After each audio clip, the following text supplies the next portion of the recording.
Greater Noida में बसे एक छोटे से गांव सुनपुरा में सन 2016 से संचालित है संस्थानम अभय दानम, एक ऐसी संस्था जिसमें मूक प्राणी एवं असहाय पशु पक्षियों के पालन पोषण से लेकर चिकित्सा तक की उत्तम व्यवस्था की जाती है। संस्था में उपस्थित चिकित्सक एवं अन्य सदस्य दिल्ली एनसीआर एवं अनेक क्षेत्रों से 24 घंटे असहाय पशु पक्षियों का रेस्क्यू कर जीवन दान देने का नेक कार्य कर रहे हैं। संस्था में ज्ञान दानम गुरुकुल भी चलाया जा रहा है, जहां छोटे बच्चों को लौकिक शिक्षा के साथ जैन धर्म एवं जीवन उपयोगी संस्कार भी दिए जा रहे हैं। शिक्षा ही नहीं बल्कि बच्चों के रहने एवं खाने की भी निःशुल्क व्यवस्था की जाती है। इनके साथ ही संस्थान में औषधानम आयुर्वेदिक एवं प्राकृतिक चिकित्सा केंद्र में चिकित्सकों के परामर्श से लोगों का उपचार निःशुल्क किया जाता है। संस्था में हथकरघा एवं हस्तशिल्प प्रशिक्षण केंद्र भी संचालित है, जिसमें युवाओं को विभिन्न कलाओं का निःशुल्क प्रशिक्षण प्रदान किया जा रहा है। सन 2017 में इस परिसर में श्री दिगंबर जैन मंदिर की स्थापना भी की गई, जहां अरिहंतगिरी तमिलनाडु से लाई गई मूलनायक भगवान शांतिनाथ की मनोहारी प्रतिमा लगभग 500 वर्ष प्राचीन है। प्रतिमा इतनी निराली है कि हर कोई इन पर मोहित हो जाता है। मंदिर जी में प्रतिदिन प्रभु का अभिषेक, शांति धारा एवं पूजन होता है। वर्तमान में पशुजन्य दुग्ध पदार्थ क्रूरता मुक्त न होने के कारण यहाँ अभिषेक हेतु वनस्पति जन्य विकल्पों जैसे कि नारियल जल, पुष्प एवं फलों के रसों का प्रयोग किया जाता है। क्षेत्र पर हस्तलिखित पांडुलिपि संग्रहालय, जैन वीगन ऑर्गेनिक भोजनालय, गुरुकुल निर्माण का कार्य निरंतर चल रहा है। यदि आप भी ऐसे मनमोहक स्थान संस्थानम अभयदानम के किसी भी कार्य एवं क्षेत्र में सहयोग देना चाहते हैं तो संपर्क करें 9868356946 9329322040। आचार्य श्री उमा स्वामी विरचित तत्वार्थ सूत्र पाठशाला। मंगल आशीर्वाद परम पूज्य आचार्य श्री 108 श्रुत सागर जी महाराज, परम पूज्य आचार्य श्री 108 प्रमुख सागर जी महाराज। प्रेरणा स्रोत परम पूज्य मुनि श्री 108 प्रणम्य सागर जी महाराज एवं परम पूज्य पाठशाला प्रणेता मुनि श्री 108 हनुमान सागर जी महाराज। नमन करता स्वर्गीय श्री उमाशंकर जैन गाजियाबाद वाले।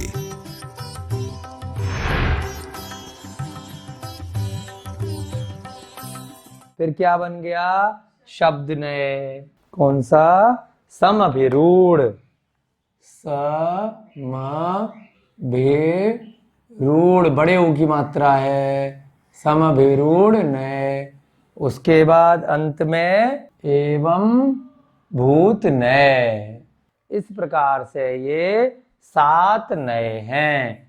नए आपको ध्यान रखना है। नए का मतलब जो एक प्रदेश को जाने, यानी कि संसार को अगर जानना है तो उसके लिए आपने जिनवाणी का स्वाध्याय किया।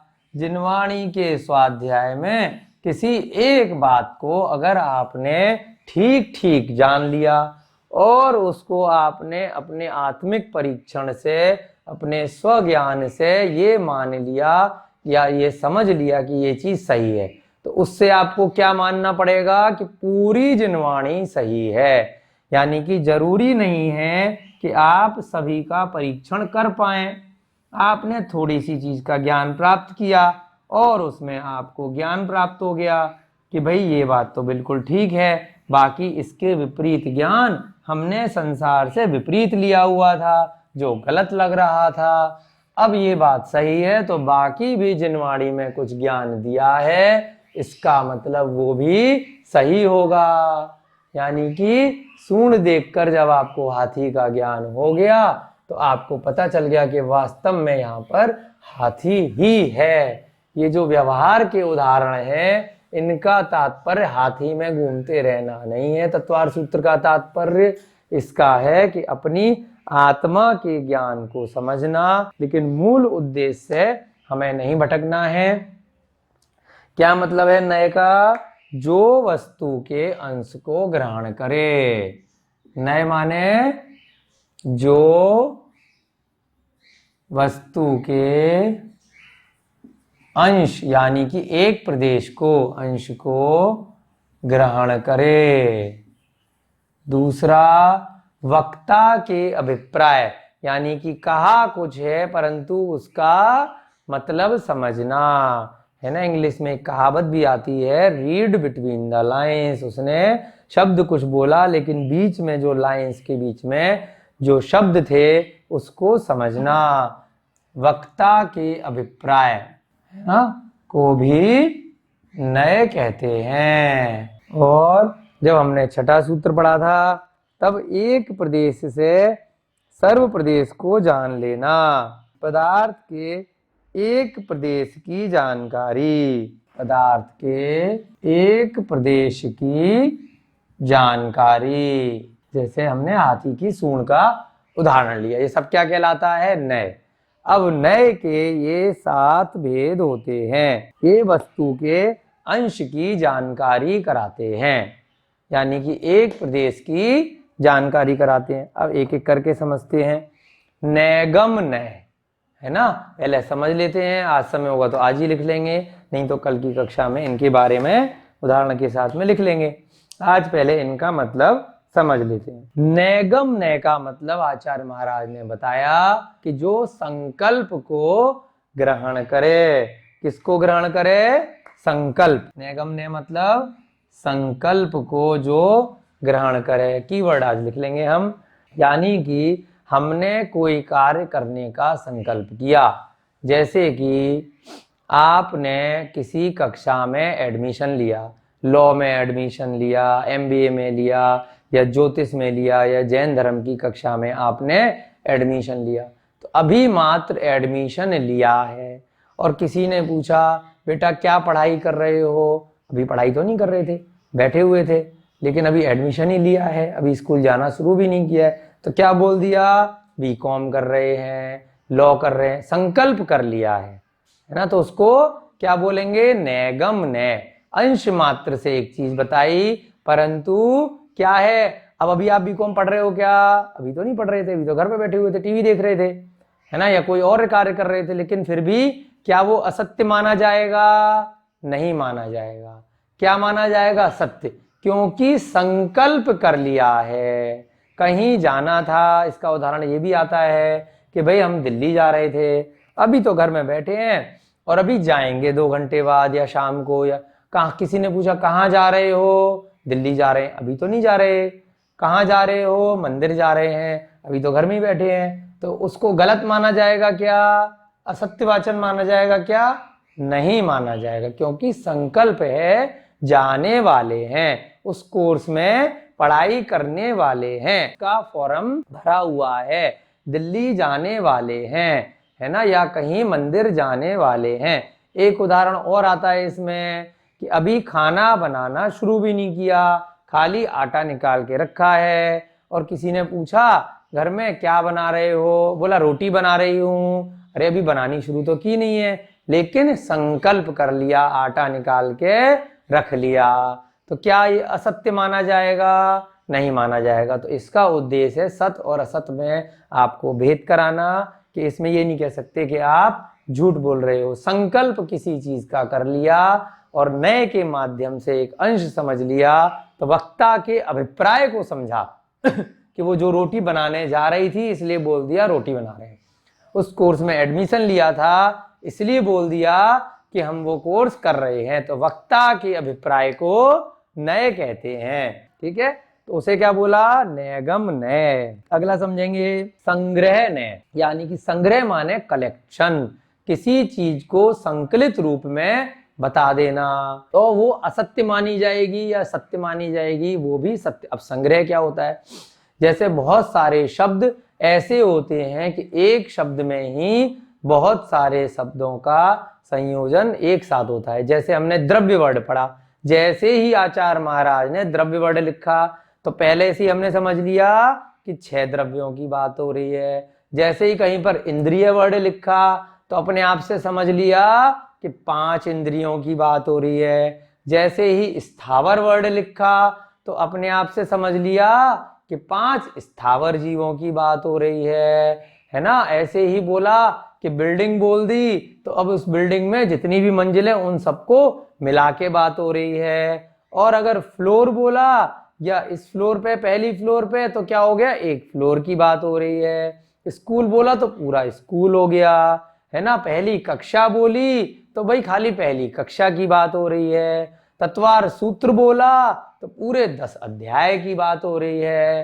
पहला अध्याय बोला तो अलग से पहले अध्याय की बात हो रही। तो संग्रह का मतलब पूरे को संकलित करके एक साथ बोल देना, वो भी असत्यवाचन नहीं होता। अगर किसी ने संकलित रूप में एक शब्द में बड़ी बात कह ली है तो पूरी बात हो गई। पूरे भारत देश का नाम लिया तो सब हो गए, उसमें उत्तर प्रदेश का नाम लिया अलग, महाराष्ट्र का नाम लिया तो अलग अलग हो गए। तो उसे क्या बोलते हैं, संग्रह ने।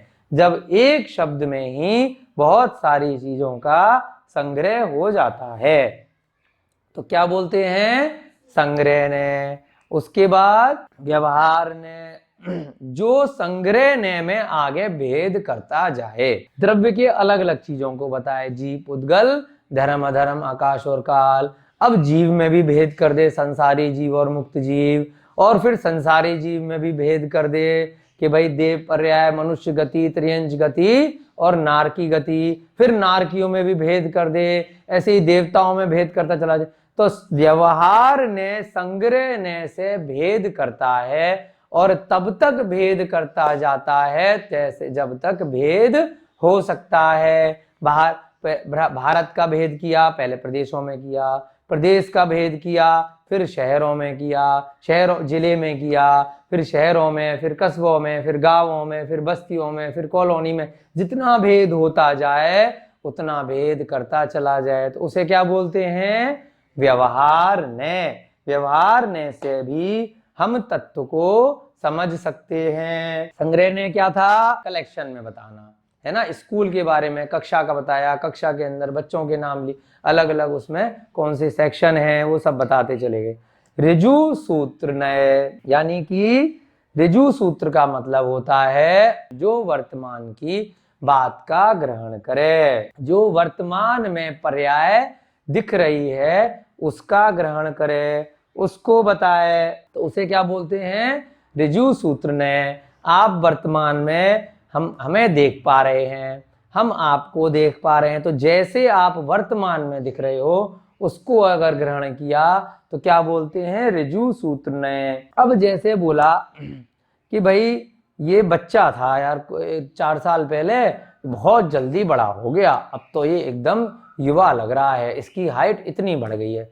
तो वो जो हाइट बढ़ी या जो उम्र बढ़ी वो कितनी देर में बढ़ी, क्या 1 साल में बढ़ी अचानक से, या 4 साल में बढ़ी, जितने साल का भी गैप हुआ, सडनली बढ़ गई क्या, नहीं, प्रति समय उसमें परिणमन हो रहा है पर्याय में। जैसे हम बचपन से युवा हो गए तो हम 20 साल में अचानक से नहीं हुए, 20-30 साल में जो भी, या वृद्ध हो गए। प्रति समय जो काल का सूक्ष्मतम भाग है, प्रत्येक पुद्गल की पर्याय प्रति समय बदल रही है। तो जो सूक्ष्म रूप से पर्याय को ग्रहण करे कि उसकी पर्याय में प्रति समय जो परिणमन हो रहा है उसको क्या बोलते हैं ऋजु सूत्र में, सूक्ष्म। और स्थूल, अरे ये छोटा बच्चा था अब ये बहुत बड़ा बन गया, ये पहले ऐसी चीज थी अब ये ऐसी बन गई। और जो सूक्ष्म रूप से ले, जो उसके प्रति समय के पर्याय के परिवर्तन को बताए। उसके बाद इसको कल हम और अच्छे से लिखवाएंगे, आज जल्दी से ओवरव्यू दे रहे हैं। शब्द ने, जो विभिन्न पर्यायवाची शब्दों का एक अर्थ ग्रहण करे, यानी कि मुनि महाराज के बहुत सारे भेद होते हैं, कभी उनको तपस्वी कह देते हैं, कभी निर्ग्रंथ कह देते हैं, कभी मुनि महाराज ही कहते हैं, कभी साधु कह देते हैं, कभी खाली मुनि लिख देते हैं, है ना। तो ये सारे उनके पर्यायवाची हैं, उनको एक साथ एक दिगंबर मुनि मान लेना, साधु मान लेना, उसे क्या बोलते हैं, शब्द नय।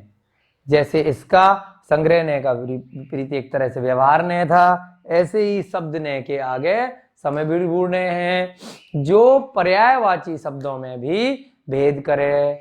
जैसे हमने चिंता, अवनिबोध, एक सूत्र पढ़ा था ना मति ज्ञान के भेद में, वो सारे की सारे क्या थे, मति ज्ञान के पर्यायवाची थे। परंतु उन शब्द के सभी के चिंता अवनिबोध वाला जो सूत्र था आपका, मति स्मृति संज्ञा चिंता अवनिबोध, इन शब्द के शाब्दिक अर्थ सबके अलग अलग थे।